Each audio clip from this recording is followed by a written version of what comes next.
Boa noite, amados irmãos. Graça e paz a todos. É um prazer, uma alegria estar aqui e poder compartilhar um pouco da palavra do Senhor com os irmãos. Eu conheço alguns de vocês. Eu trabalhei aqui em Umuarama por 5 anos, 4 a 5 anos, e tive o privilégio de morar nessa cidade. Sinto muita saudade dessa cidade, uma cidade muito maravilhosa, muito gostosa de viver. Mas Deus nos chamou para um ministério missionário e eu vou tentar, assim, explicar para os irmãos o que Deus tem confiado a nós como trabalho missionário na África. Nós somos uma família de 4 pessoas, eu, a minha esposa Vanusa. Daqui a pouco nós vamos colocar um videozinho rápido para os irmãos poderem entender o nosso ministério, mas vocês verão ali a minha esposa, Vanusa, meus filhos, Adassa e Caleb. E eu e a minha esposa temos chamado missionário já há mais de 20 anos, trabalhamos por muitos anos no Nordeste do Brasil, interior de São Paulo. Nós tínhamos um grupo de uma caravana de teatro, música, e íamos para as praças, fizemos diversas viagens ao sertão, muitas vezes apresentamos o filme Jesus em vídeo.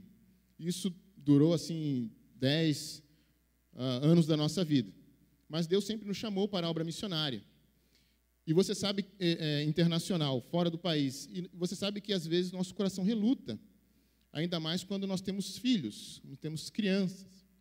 E veio primeiro a Daça e o Caleb, hoje eles já estão com 16 e 14 anos, e fomos para o trabalho missionário, já vai fazer agora 5 anos, em fevereiro do próximo ano, e nós temos, assim, o privilégio de estar lá. Não estamos lá, não somos melhor do que ninguém, não estamos fazendo nada extraordinário.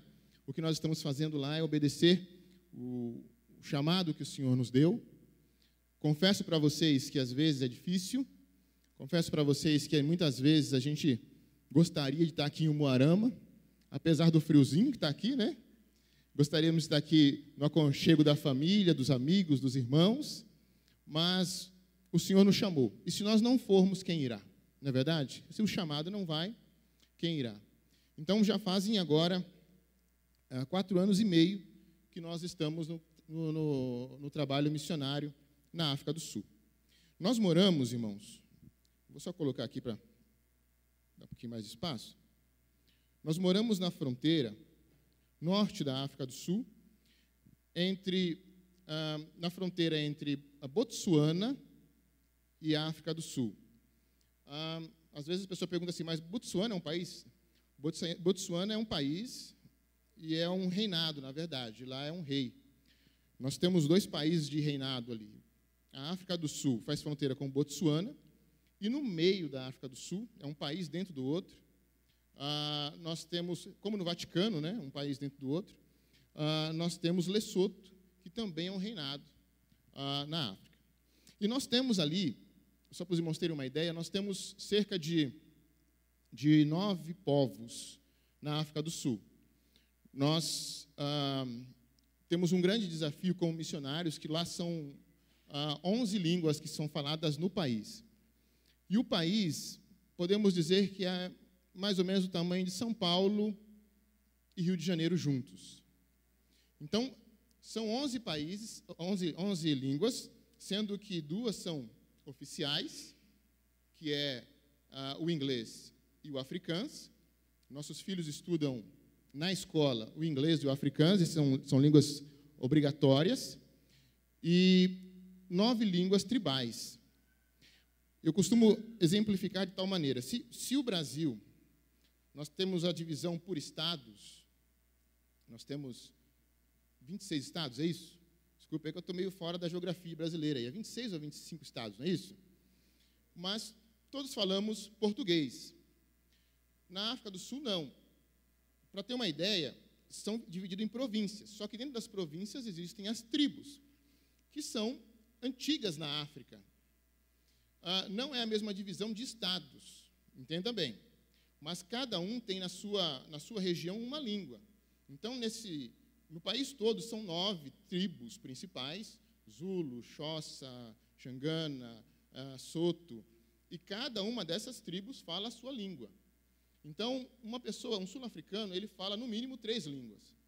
A língua da sua região e fala as 2 línguas que são obrigatórias, que é o afrikaans e o inglês. Então, é muito comum você encontrar um sul-africano que ele fala as 3 línguas obrigatórias e ainda uma outra. Por exemplo, se ele nasceu em uma tribo, mas foi criado numa outra, ele já fala 4 línguas. Se o pastor, por exemplo, o pastor eu sou o auxiliar dele, ele fala 5 línguas. E isso é comum. Então, às vezes, nós estamos andando pelas ruas lá e não conseguimos identificar que língua está sendo falada, porque é uma mistura de línguas ali. Então, é um desafio para nós missionários. Ainda bem que, no país, as línguas oficiais são o afrikaans e o inglês, e a língua inglesa é a que une todo o país. Então, eu não sei se você sabe um pouco da história da África do Sul, mas a África do Sul passou por anos de guerra racial. E acabou se configurando que o afrikaans é a língua do branco, que o branco ainda na África do Sul é o dono do país. Então, os comércios, ou tudo que você vê assim de propriedades, são dos brancos, e os negros são a mão de obra, são os trabalhadores. Então, os brancos, para se comunicar, usam o afrikaans. Os negros, para se comunicar, usam a sua língua regional. No meu caso, eu moro na fronteira com Botsuana, então se fala o Setsuana, na minha região. E o país todo fala inglês. Então, é aí que nos salva, porque nós podemos nos comunicar com eles falando inglês. E nós fomos chamados para lá, já há muito tempo, mas conseguimos, deixamos de resistir o chamado de Deus há 4 anos e meio atrás, e estamos trabalhando com algumas frentes missionárias que eu gostaria de falar para você antes de nós lermos a palavra de Deus. Então, nós temos um trabalho que, quando nós chegamos, foi um dos principais trabalhos que nós fizemos, que nós fazemos o evangelismo nos centros educacionais, que muitas vezes podemos chamar de escola, às vezes podemos chamar de centros educacionais devido à precariedade do lugar.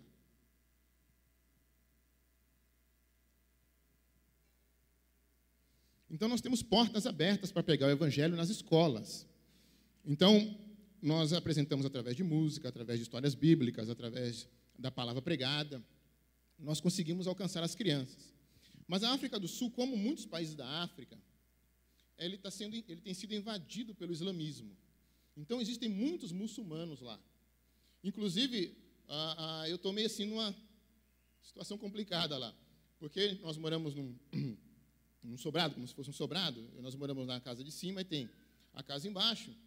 E o apartamento é assim, do meu lado esquerdo é um muçulmano, embaixo da minha casa é um outro muçulmano, e na minha frente, do outro lado, aí sim é um cristão.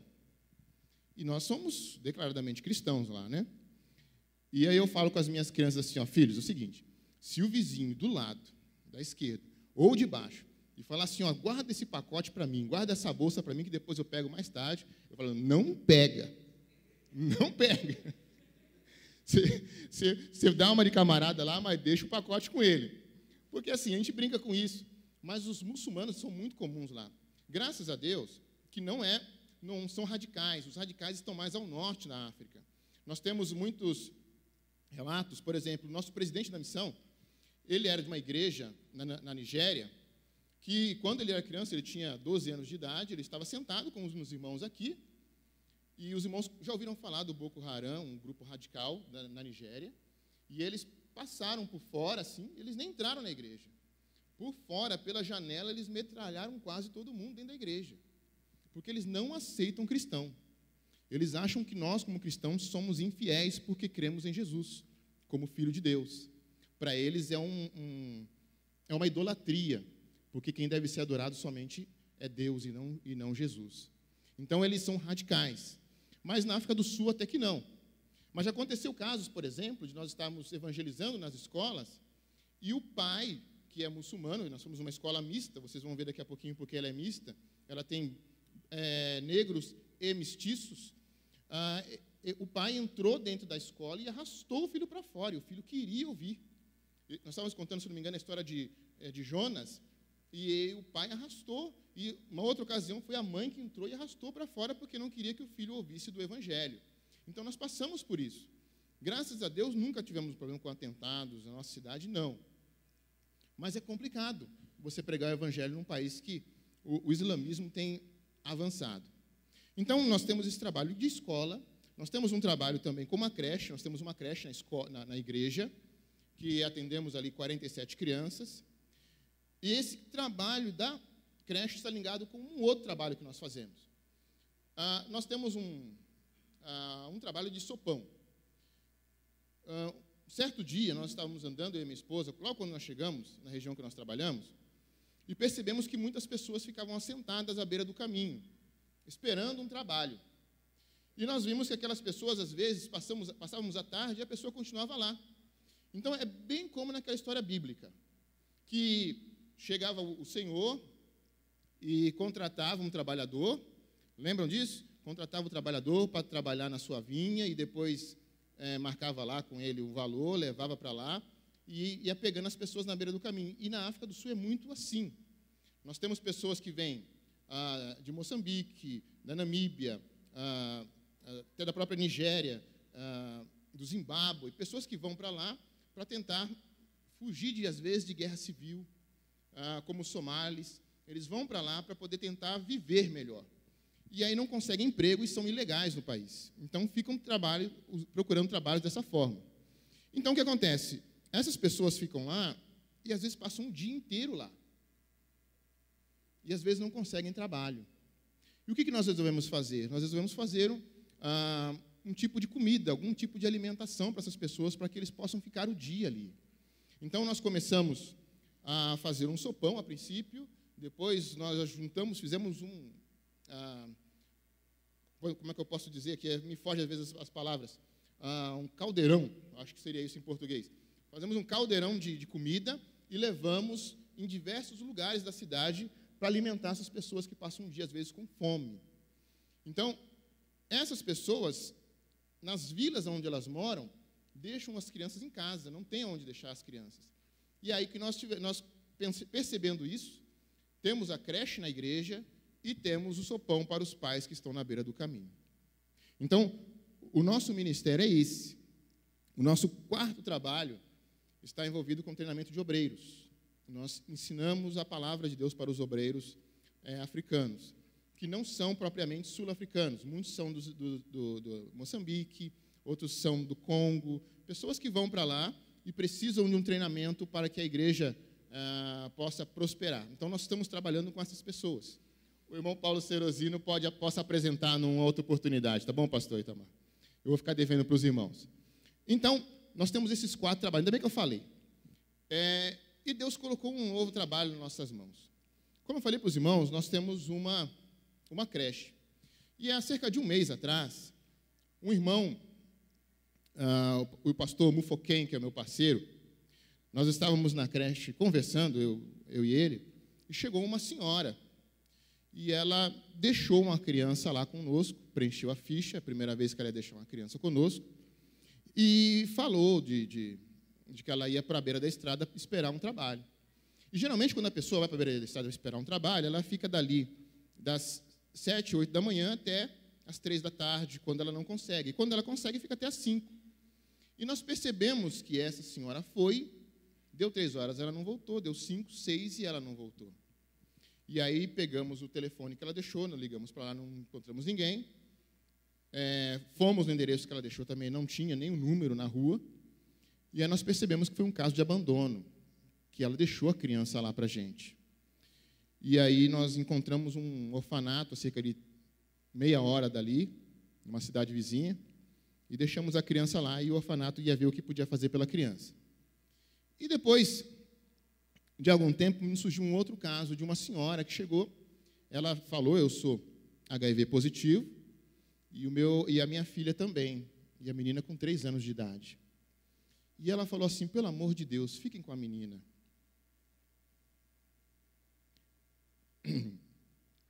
nós não temos condições. Eu não tenho condição nem de comprar remédio para ela. E a gente, muitas vezes, irmãos, a gente tem um desejo de pegar, porque a gente percebe que aquela criança não tinha um futuro com aquela mulher. Mas nós não temos condições. E ela falou assim, eu não tenho condições nem de pegar o carro e levar ela, se fosse quando ela passa mal. E às vezes ela tem os problemas dela, volta do apagão, do desmaio que ela tem, e eu não tenho o que fazer. E aí nós dispensamos aquela senhora e falamos assim, não podemos te ajudar, senhora, infelizmente. E aí nós olhamos um para a cara do outro e falamos assim, olha, nós precisamos fazer alguma coisa. Nós entendemos que Deus estava nos chamando para um outro ministério.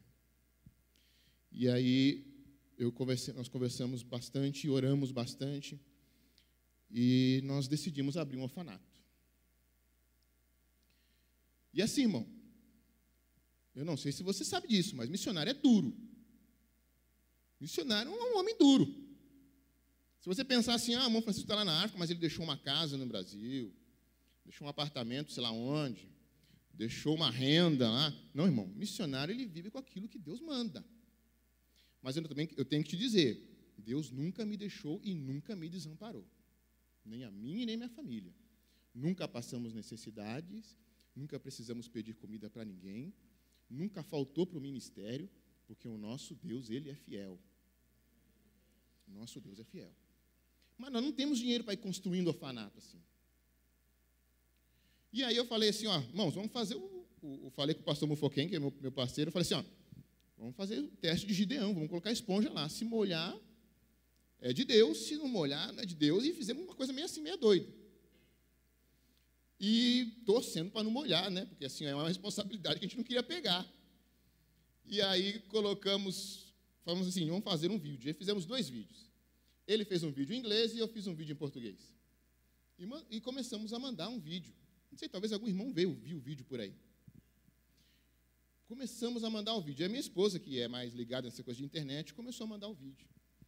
E aí eu ia começar também a mandar para meus contatos, de Facebook, de WhatsApp e coisa assim.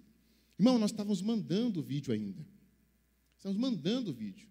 No vídeo eu falava o seguinte, nós precisamos de 10 mil reais para comprar o terreno. E é o que nós precisávamos mesmo na época. 10 mil reais para comprar o terreno, e eu mostrava o terreno e tudo. Que é barato o terreno na África. E conversamos com o rapaz, ele falou, eu vendo o terreno para vocês construírem o orfanato. Não tem problema.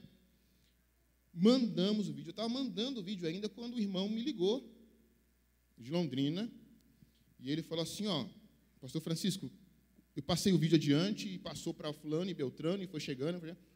Chegou lá em Tibagi. Vocês não sabem onde que é Tibagi aqui? O irmão conhece. Tibagi é uma cidade de fazendeiros. Não sei se vocês sabem. Muitos fazendeiros. E chegou lá numa milionária. Eu ia falar missionária, mas é milionária. Uma senhora dona de fazendas lá em Tibagi. Uma mulher de muito dinheiro. E ela falou assim para a gente, o pastor William, que é o nosso representante em Londrina, ele falou assim, liga lá para o missionário e fala para ele o seguinte, que eu só não deposito o dinheiro na conta dele agora, porque já é sexta-feira, depois das 5.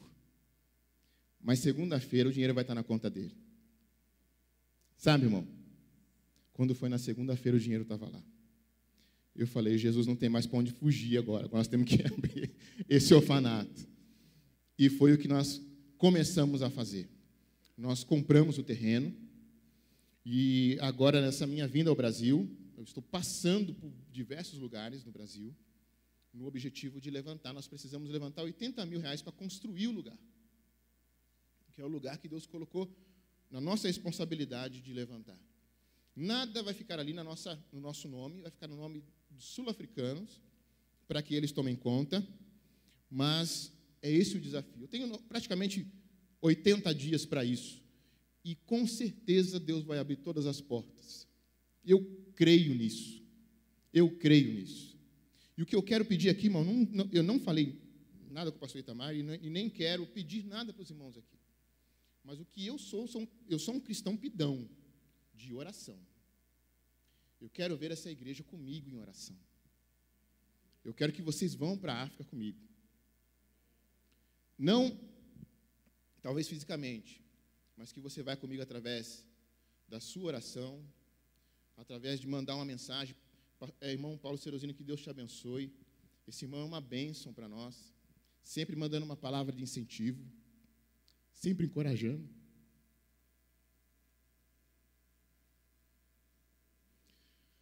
A gente se emociona. Que Deus te abençoe, meu irmão. Mas eu quero você comigo, irmão.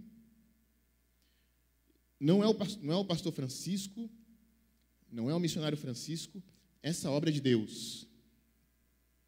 Cada criança que nós vamos alcançar para Jesus é uma igreja, a igreja do Brasil que está lá comigo. Cada colaboração, cada oração faz muita diferença. Eu não sei se você sabe disso, mas cerca de 20% das crianças sul-africanas são portadoras do vírus da AIDS. A quantidade de crianças aidéticas, você não faz ideia que existe na África do Sul. É um dos países com maior índice de pessoas infectadas pelo vírus da AIDS. Então, nós precisamos fazer alguma coisa. E eu sei, irmão, que se nós formos juntos, o Senhor vai nos abençoar. Amém, igreja? Amém, amados? Amém. Que Deus os abençoe. Então, fico devendo o vídeo para os irmãos. Mas, por favor, do jeitinho que você está, abra sua Bíblia juntamente comigo. Em Mateus, capítulo 28, vamos falar sobre missões hoje à noite. A grande comissão.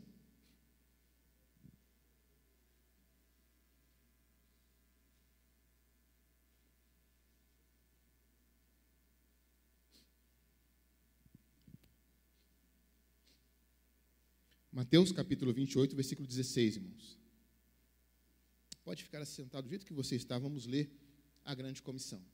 Sabe, irmãos, quando eu leio sobre a grande comissão, eu vejo ali um grande resumo do que Jesus pensou com relação à obra missionária. Digamos assim, as palavras que Jesus colocou para nós, para que nós possamos fixá-las na mente e podemos colocar em prática. Então, eu chamo a grande comissão como o perfil de uma boa obra missionária. Então, eu gostaria que nós refletimos um pouco sobre aquilo que Jesus deixou. Vamos ler no versículo 16, diz assim, a partir do versículo 16. Eu vou ler na linguagem de hoje, espero que, na NVI, espero que os irmãos possam acompanhar bem aí. Os 11 discípulos foram para a Galileia, para o monte que Jesus lhes designaram, lhes indicaram. Quando o viram, o adoraram, mas alguns duvidaram. Então Jesus aproximou-se deles e disse: Foi-me dada toda a autoridade nos céus e na terra. Portanto, vão, façam discípulos de todas as nações, batizando-os em nome do Pai, e do Filho, e do Espírito Santo, ensinando-os a obedecer a tudo o que eu lhes ordenei. E eu estarei sempre com vocês, até o fim dos tempos. Amém? Curva a sua cabeça por um instante, vamos fazer uma oração. Pai, nós queremos reconhecer nessa noite que precisamos do Senhor. Reconhecemos que nós precisamos da Tua Palavra, reconhecemos que precisamos conhecer mais o Senhor, Pai. Que nessa noite o Senhor ministre a nossa vida ao nosso coração, nos ensine, Senhor. Que o Senhor nos ajude a perceber não somente a urgência da obra missionária, mas também que nós fazemos parte dela e que precisamos realmente, Senhor, estarmos trabalhando para que a vinda do Senhor se adiante, se avizinhe, Senhor. Que o Senhor nos abençoe nessa noite, abençoe a Tua igreja, ministra ao nosso coração. Nós precisamos ouvir a Tua voz. Nós oramos em nome de Jesus, Pai. Amém. Então, Jesus chega para os seus discípulos e chama-os para aquilo que nós podemos considerar a grande missão da vida desses homens. Por essa missão, por esse chamado, esses homens entregaram as suas vidas.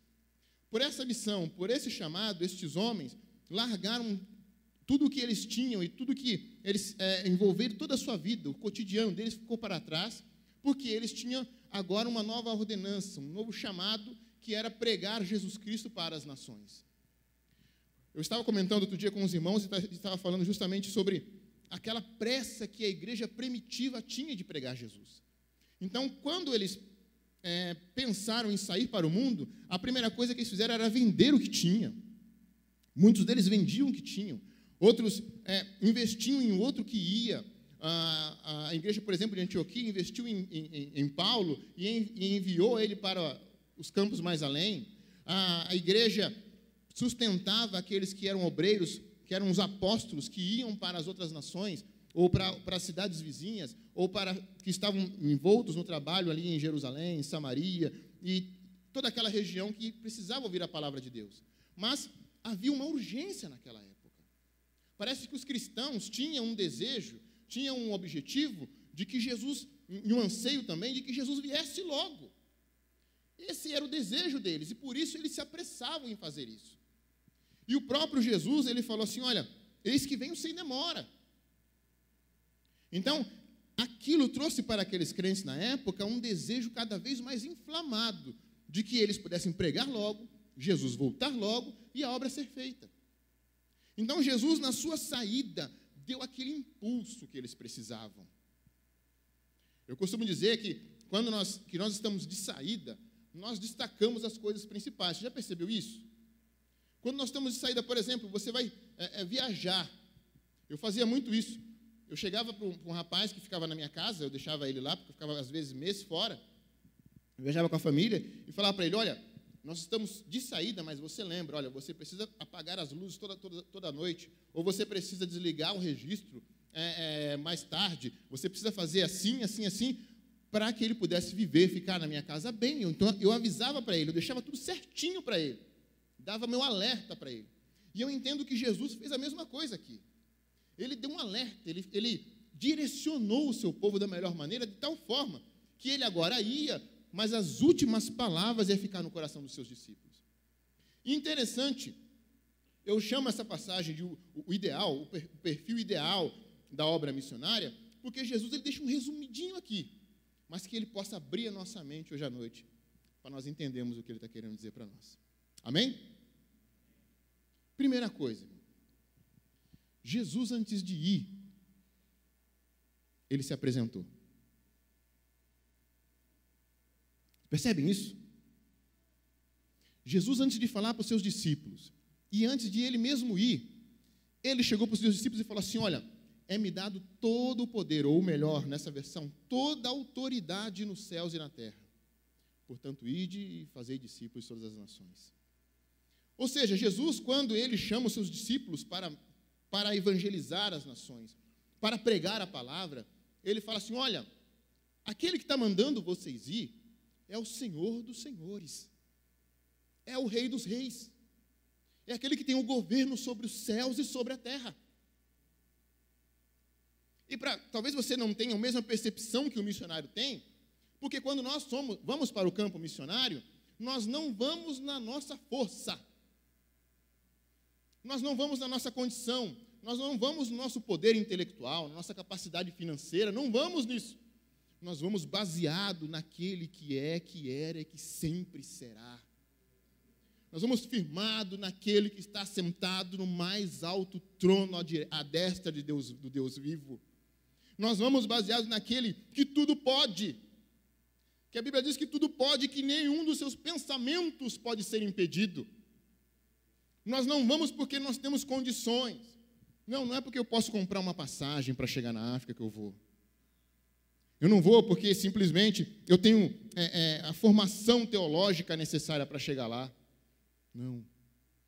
Eu vou porque o Senhor dos senhores, o governador de todo o universo, aquele que pela palavra do seu poder estabeleceu toda a criação em seu firmamento, eu vou porque Ele me chamou para ir. Eu vou no nome daquele que está acima de qualquer um dos outros deuses que vão se deparar na nossa frente. Eu costumo contar um testemunho, logo quando eu cheguei na África, como eu falei para os irmãos, existem muitos muçulmanos lá. E eu cheguei num lugar, eu sempre conto essa passagem, esse acontecimento. Eu cheguei num lugar para comprar uma calça. E eu cheguei lá e não percebi que era um estabelecimento muçulmano. Como eu disse para os irmãos, a maioria dos comércios e coisas assim pertence ao povo branco. E o muçulmano, ele não é empregado de ninguém, ele sempre é patrão. Ele sempre vem para abrir coisas. O nome dele. E eu cheguei lá para comprar uma calça, e o rapaz chegou e percebeu que o meu inglês tinha um sotaque diferente. E ele perguntou assim para mim, de onde que você vem? Eu falei, vim do Brasil. E ele falou, mas até então já tinha percebido que ele era um muçulmano. E ele perguntou, o que você está fazendo aqui? O que você está fazendo aqui? Eu falei assim, eu vim aqui para pregar a palavra de Deus. Ele falou, eu sou um pregador. Ele olhou para mim e falou bem assim, Alá é Deus e Maomé o seu profeta. Aí eu falei, pronto. Virei Marte. Eu falei, sim, mas eu estou aqui pregando a palavra de Deus, eu prego Jesus Cristo, Filho de Deus vivo. Falei para ele. E aí ele engrossou e olhou para o meu olho e falou assim, Alá é Deus e Maomé o seu profeta. Aí quando ele falou assim, irmão, me cercou um monte de muçulmano. Porque ele falou alto justamente para chamar a atenção dos outros. Me cercou um monte de muçulmano. Eu falei, pronto, agora vou mesmo. Não vai ter jeito. Eu falei assim, mas eu não me acovardei diante dele, não. Eu falei sempre assim, mas eu estou aqui para pregar Jesus Cristo, o Filho de Deus vivo. E aí já emendei. Ele falou assim, mas eu vim aqui mesmo para comprar uma calça sua. Irmão, não estou lá para ser mártir.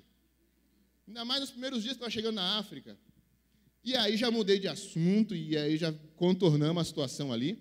Mas eles tomaram conta lá, irmãos. Mas eu estou ali para pregar o único e soberano Deus verdadeiro. Aquele que reina sobre os céus e sobre a terra. Aquele que não há outro que se compare a ele. E Maomé, que ele tanto defendeu, já foi sepultado e foi-se. O Alá que ele prega não tem o poder e a presença que o nosso Deus tem. Não tem no seu currículo as grandezas que o nosso Deus faz. Que criou o universo pelo seu poder, pela sua grandeza. É o mesmo Deus que trabalha aqui na vida das pessoas, aqui no Brasil, que trabalha na vida das pessoas lá na África, que muda a vida das pessoas. É esse Jesus Cristo que se apresenta para os discípulos e fala assim, olha, a mim é dado todo o poder, toda a autoridade nos céus e na terra. Amém, igreja? É no nome dele que nós vamos. Então, uma das características do perfil missionário é que nós vamos pregar o único Deus verdadeiro. Talvez você não saiba, mas na Índia são 33 milhões de deuses na Índia. Na Índia se celebra casamento entre homem e animal. Na Índia se adora a vaca. Na Índia, se você não parar o trânsito, deixar a vaca passar para tudo lá, você está perdido. Você entende, irmão? Nós vivemos em um mundo em que as pessoas inventam deuses, adoram animais, adoram a natureza, mas não existe qualquer um que seja semelhante ao nosso Deus. Que a Bíblia diz que está sentado no alto e sublime trono, e que essa terra é simplesmente o estrado dos seus pés. Aquele que a Bíblia diz assim, os céus manifestam a glória de Deus e o firmamento anuncia as obras das suas mãos. É o Deus que nós adoramos. É o Deus que a Bíblia diz que nada pode deter, que nem os céus dos céus podem reter a sua glória. Esse é o Deus que nós servimos e pregamos. Então, primeira questão, irmãos, nós pregamos um único Deus verdadeiro. Segunda questão, nesse perfil verdadeiro, que eu acredito ser o perfil verdadeiro do missionário, da obra missionária. Jesus, ele fala, foi dado primeiro a autoridade nos céus e na terra. Depois ele fala assim, portanto, vão e façam discípulos de todas as nações. O perfil missionário é mundial, é universal. Hoje é até meio perigoso falar esses nomes assim, né? Mas o evangelho é para o mundo. O evangelho é para onde tiver um ser humano para nós chegarmos lá. E isso aí nos leva a pensar, irmão, na dimensão do que Deus tem para nós. Você sabia que você tem um desafio de pregar esse evangelho do reino conforme disse Jesus, a todas as nações, não para conversão, porque conversão nós não vamos converter todo mundo, mas para testemunho. Você entende? E aí eu vou te dar um pouquinho da dimensão do que isso significa. Por exemplo, nós falamos em nações, muitas nações. Você sabia, por exemplo, que existe um país chamado Papua Nova Guiné? Certo? Que tem tamanho do Espírito Santo, o estado do Espírito Santo aqui no Brasil. Que eles têm cerca lá de 2.400, se eu não me engano, tribos diferentes, que falam mais de 1.000 línguas diferentes. Você sabia que aqui no Brasil, nós temos 240 etnias, que falam 140, média de 140 línguas diferentes, que para cada uma dessa etnia precisa de um missionário que fale na língua, para pregar o evangelho naquela língua. Você sabia que, por exemplo, nós, como igreja, temos a responsabilidade de alcançar essas pessoas de alguma forma, ou indo, ou enviando alguém para fazer isso? Então, o evangelho é universal. Vai chegar um dia que talvez você nunca parou para pensar nisso. Você que, por exemplo, é um contribuinte para missões. Vai chegar um dia que você vai encontrar um camaradinha baixinho lá, pretinho que nem eu, baixinho, pequenininho, um pigmeu, lá de Papua Nova Guiné. E ele vai chegar para você e falar assim, ó, eu posso te dar um abraço? Aí você fala assim, pode, por que não? Sim, sabe por que eu estou te dando esse abraço? Por quê? Você foi um dos mantenedores daquele missionário que foi lá no meu país e pregou o evangelho para mim. Você sabia que no céu nós vamos ouvir cânticos de pessoas lá de Moçambique, pessoas lá da Malásia, louvando ao Senhor, porque um dia nós tomamos a consciência de mandar um missionário para lá. Quando ele fala fazer discípulos de todas as nações, é para que nós tenhamos a consciência de que é uma obra nossa. Os discípulos se depararam com o mundo conhecido, então eles achavam que o mundo conhecido era todas as nações, mas não era. Eles não sabiam que existia uma América ainda a ser explorada. Então, hoje que nós entendemos a grandiosidade desse planeta, nós precisamos trabalhar para que esse planeta conheça Jesus. Todas as nações. Nós vamos ter pessoas de todos os países lá. Porque o Senhor um dia mandou um missionário para lá. Essa é a extensão do perfil missionário. Você já pensou na dificuldade? Quando falamos em todas as nações, significa que eu vou ter que investir linguisticamente. O missionário precisa aprender uma língua diferente para pregar. Nós vamos ter que investir geograficamente. Nós precisamos enviar um missionário para além das fronteiras. Nós precisamos investir, daqui a pouco vamos falar sobre isso, teologicamente, porque nós temos que mandar missionários com qualidade. Você entende, irmão? Mas é aquilo que Jesus mandou nós fazer. E sabe, irmãos, nós cantamos muitas vezes, Maranata, Maranata, ora vem, Senhor Jesus. Mas o que nós estamos fazendo para que Ele venha? Então, essa é a segunda questão. Todas as nações. Terceira questão. Portanto, vão, façam discípulos de todas as nações, batizando-os em nome do Pai, do Filho e do Espírito Santo. Depois, ensinando-os a obedecer tudo que lhes ordenei, nessa versão. Sabe o que está querendo dizer aí, irmão? O conteúdo da pregação. Que não adianta a gente sair mandando missionário. Temos que mandar missionário com qualidade, irmão. Eu vou ter que contar aqui. Espero que os irmãos entendam o que eu quero dizer. Eu, quando morava aqui no Brasil, eu não gostava de assistir programa evangélico na televisão.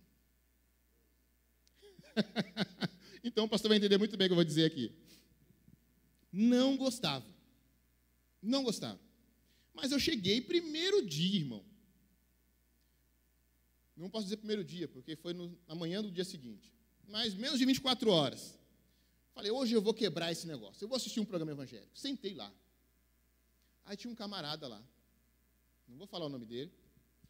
Talvez vocês saibam por causa do que eu vou falar. E ele estava lá com um rapaz aidético. no púlpito com um rapaz aidético. E começou a entrevistar o rapaz e tal. E chamou o rapaz e pegou uma agulha. Pegou a agulha e pimba no dedo do rapaz aidético. Né? Fez uma oração para o rapaz, ó, você está curado, em nome de Jesus e tal. E pimba no dedo dele, para o sangue sair. E o pregador foi lá e pimba no dedo dele também. Aí sangue aqui, sangue lá. Eu falei, não vai prestar. Ele pegou o dedo dele. Irmão, e misturou os dois sangue ali. E depois bateu no peito, né? Para ele dizer, mas ele bateu no peito e falou assim: se eu sou homem de Deus, olha só, se eu sou homem de Deus, ou ele está curado, ou nós dois estamos aidéticos agora. Eu falei, Jesus, misericórdia. Eu até falei com os irmãos, olha, eu não sou pessoa de rogar praga, não. Mas aquele tipo de coisa ali é tentar o Senhor teu Deus. Eu não sou de jogar praga, não. Mas eu falei assim, Jesus, tem misericórdia. Mas sabe, irmão, é esse tipo de evangelho que está sendo disseminado por aí. Você entende? Eu não sei se você sabe disso, mas as igrejas brasileiras foram fechadas as portas em Angola de tanta heresia que está sendo disseminado. Então, igrejas fecharam mesmo por simplesmente ser brasileiras. Agora se abriu de novo algumas oportunidades lá. Muito dinheiro nesse negócio. Mas, simplesmente por ser brasileira. Então, tem missionário que você vê, o camarada chega lá e ele chega com usos e costumes e prega usos e costumes, irmão. Ele fala, não, você tem que se vestir assim, ou você tem que se viver assim, você tem que comer isso, pode comer aquilo. Irmãos, nós precisamos de qualidade na obra missionária. Eu não estou falando que eu sou o melhor missionário, não estou falando, não, só estou dizendo uma coisa. Não pega aquele irmão que está desempregado, que não deu certo na vida, que na igreja dá mais problema do que abençoa, e vamos dar um jeito nele. O que vamos fazer? Vamos mandar ele para missões.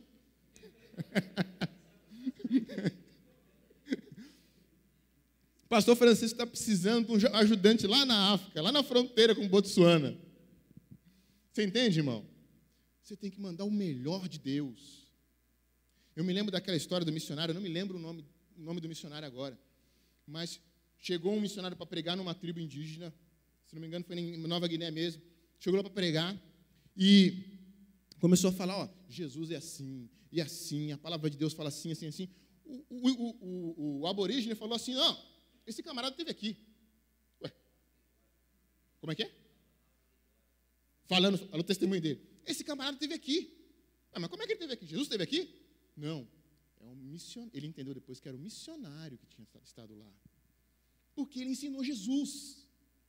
Porque ele levou Jesus. E é isso que nós precisamos, irmãos. Então, quando Jesus fala assim, olha, ensinando-os a obedecer tudo que lhes ordenei, ou ensinando-os a guardar tudo que lhes tem ensinado, ele está querendo dizer, olha, nós precisamos ser cristos, pequenos cristos, que é a ideia da palavra cristão, de levarmos Jesus em nós para as pessoas. E não precisa pegar um navio, não precisa pegar um avião e atravessar o mar, precisa você ser um cristão no seu bairro, na sua casa, na sua família, abençoar as pessoas que estão à sua volta, porque eles estão vendo Jesus em você. É isso que nós precisamos. Então, a obra missionária já tem muito problema, irmão. Agora eu vou falar assim entre nós aqui. Não manda tranqueira. Por favor. Já é difícil. Já é difícil fazer do jeito que está. Você entende, irmão? Então, eu me lembro de missionários muito sérios, que tiveram o seu trabalho prejudicado por causa de missionário tranqueira.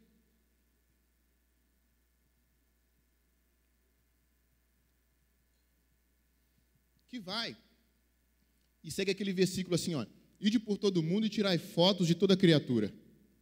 Só vai para passear. É um viajante e fala que é missionário. Você entende? Nós estamos em dias muito sérios. Nós temos uma invasão islâmica acontecendo neste mundo hoje. E às vezes nós estamos brincando de ser cristão, estamos brincando de fazer missões, e Jesus quer que nós levamos a palavra, levamos o caráter dele, levamos o perfil dele para as nações. Agora, por que as pessoas se convertem ao islamismo? Por que o islamismo está tomando conta da África? Vou te explicar, são 2 fatores. Primeiro, eles fazem antes de nós uma coisa que nós fazemos hoje, que é encher a barriga do povo. Entende? Nós pregamos o evangelho, nós paramos com a Kombi, infelizmente não deu para mostrar para os irmãos, nós paramos com a Kombi, no meio daquelas pessoas ali, pregamos 15 minutos de palavra, oração e damos a comida.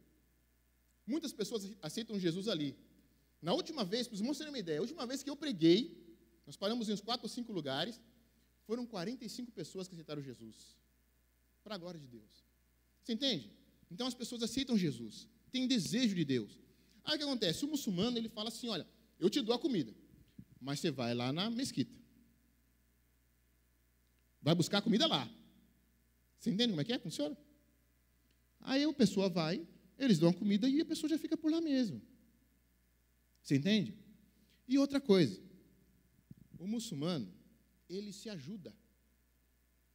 Você está ruim? Estou. Está com dificuldade? Estou. Então vem cá, nós vamos dar um jeito na tua vida. Procuram fazer tudo com que a pessoa tenha um conforto melhor, uma vida melhor e melhore a vida dela, e depois que já ganhou uma pessoa para si, um ajuda o outro, e vão crescendo juntos. Entende? E é lógico, o terceiro fator, que não sei se os irmãos já conhecem, é o fator família. Eles creem na expansão do islâmica pela procriação. Você pode ver, família de muçulmano é 4, 5 para cima. Entende? Eles creem nisso. Então, tem se expandido na África, e muito. É um desafio para nós, mas nós não estamos para ganhar as pessoas por causa de comida, não estamos para ganhar as pessoas por causa de favor. Nós estamos lá porque nós pregamos o evangelho da salvação em Cristo. O único Deus que pode salvar. Então, ensinando-os a guardar. Passe adiante, irmão, a vida de Jesus. Reflita Jesus. Que as pessoas possam ver Jesus em você. É esse tipo de evangelho que nós estamos esperando hoje. E por último, em quarto, o perfil missionário só é completo com a última frase do versículo 20. Ele fala, ensinando-os a obedecer tudo que os tenho ordenado, o que eu ordenei, e depois ele finaliza, e eis que estou convosco, estarei sempre com vocês até o fim dos tempos, ou até a consumação dos séculos. Entende o que é isso, irmão? A presença de Cristo na obra. Que aí você não é nada, irmão. Você percebe que você não é nada. Mas que Jesus faz através de você. Não é porque você fez um ótimo seminário. Não é porque você chegou no campo missionário cheio de sustento. Você tem dinheiro para investir no ministério. Não é por causa disso. É porque a presença de Jesus vai trabalhando nas vidas e nos corações. É porque quando você ora por alguém, e alguém é consolado, ou alguém é curado, ou alguém é transformado pela oração ou pela palavra, é porque Jesus está ali. É porque você sabe que você não está sozinho, irmão Juliano. Você sabe que você está andando ali, e mesmo que esteja só você e sua família, lá na minha cidade, é eu, a minha família, Vanusa, Adassi e Caleb, e um brasileiro. Só um brasileiro lá, que nós encontramos. Você sabe, irmãos, não é por causa que nós temos condições, é porque Jesus está lá conosco. É porque o Espírito Santo está convencendo o homem do pecado e do juízo. É porque o Espírito Santo está nos dando força, está falando assim, continua. Fica firme que as portas vão se abrir. Não é porque nós somos melhores que ninguém, que nós acolhemos crianças, que nós somos melhores que ninguém. É porque Jesus encheu o nosso coração desse amor, dessa paixão pelas vidas, pelas almas. É porque nós olhamos para aquelas crianças e vemos que Deus tem uma grande obra para completar na vida delas. É por causa de Jesus, é a presença de Jesus, é a presença de Jesus que supre as necessidades, é a presença de Jesus que consola na hora das dificuldades, é a presença de Jesus que opera no meio do ministério. E nós precisamos entender isso, que nós somos completamente dependentes dele. E não sou eu porque sou missionário, não. Você, meu irmão, a sua empresa precisa depender de Jesus. A sua família precisa depender da presença constante de Jesus. A sua casa, a estrutura dela, não vai ser abalada quando Jesus permanecer, ser sempre a coluna principal da sua casa. É a presença de Jesus que faz a diferença. Não é a intelectualidade, não é a condição financeira, não é a agência missionária, não é a capacidade teológica, não é o que é Jesus atuando no meio de nós. Então, igreja do Senhor, o que eu quero deixar para vocês como um servo de Jesus, se entregue toda manhã ao seu Senhor. Lá em casa, nós fechamos questão. Nós não damos um passo para fora do portão sem fazer uma oração. Não ligamos o carro sem fazer uma oração. Não entra um produto pela porta sem que fizermos uma oração. O nosso Deus, além de ser o provedor, Ele é aquele que cuida de nós em tudo. Amém, amados? Amém? Então lembre-se de orar por nós. Eu quero realmente agradecer, pastor Itamar, irmão Paulo.